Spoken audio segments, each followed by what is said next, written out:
So at its core, solving logarithmic functions or equations are relatively simple. We can solve these easily by just converting them to exponential form. So for example, if I'm trying to figure out what the value of x is here, I can convert this into exponential form, being 2, as 2 is my base here, to the power of 3. What it's equal to is equal to x. 2 to the power of 3 is 2 times 2 times 2, which is 8.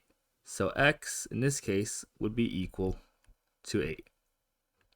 And now in the next two examples, we're going to push this further in more examples to see how the same process will still hold true, even if we add some more steps to it.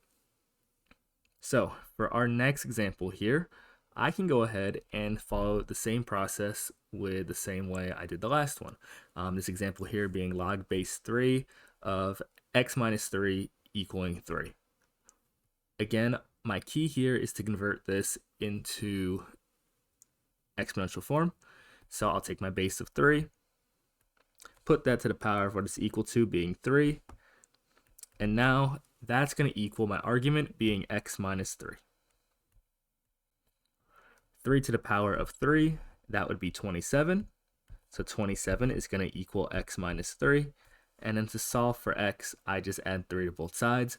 So x will equal 30.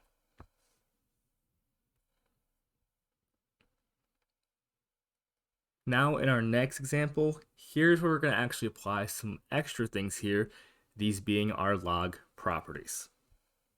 So I have log base 3 of x plus 4 plus log base 3 of x minus 4 being equal to 2.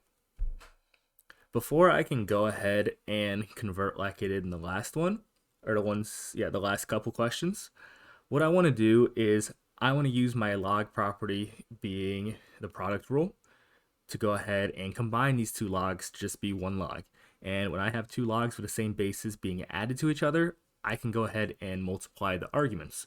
So this can be rewritten as log base 3 of x parentheses x plus 4 times x minus 4 is equal to 2.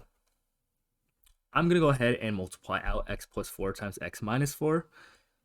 So I would get log base 3 of x squared minus 16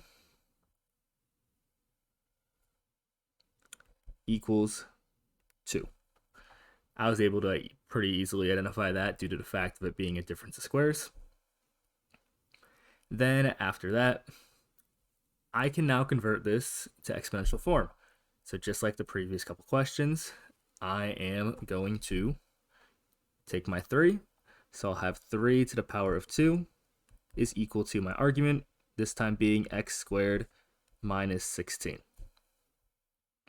Now I'm going to go ahead and I'm going to go ahead and square my 3 to get 9 is equal to x squared minus 16. And then I'll go ahead and set this equal to 0 so I can go ahead and factor this. When I have a squared term, I'm going to want to factor to get my x values.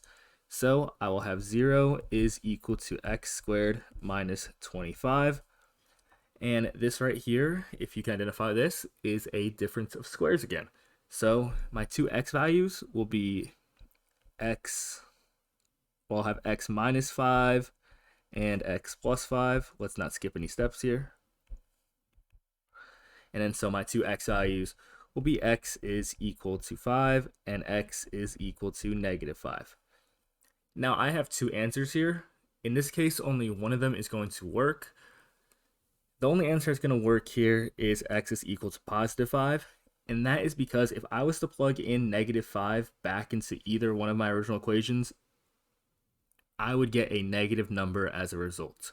So negative 5 plus 4 would give me negative 1. I cannot have a negative inside my argument here, so therefore my x cannot be negative 5. In some cases, depending on what your argument would equal, once you subtract the negative 5 or plug in a negative 5, you can have a negative as your x. But the way to check for extraneous solutions would be to make sure you're checking by plugging the answers back in. So because I checked in one of them, And if I check in the second one, for example, -5 minus 4 would give me a -9. If I plug in just +5, that would give me a +9 and a +1. That would work there. So 5, x equals 5 would be my only possible answer here. X equals -5 would be extraneous and would not work.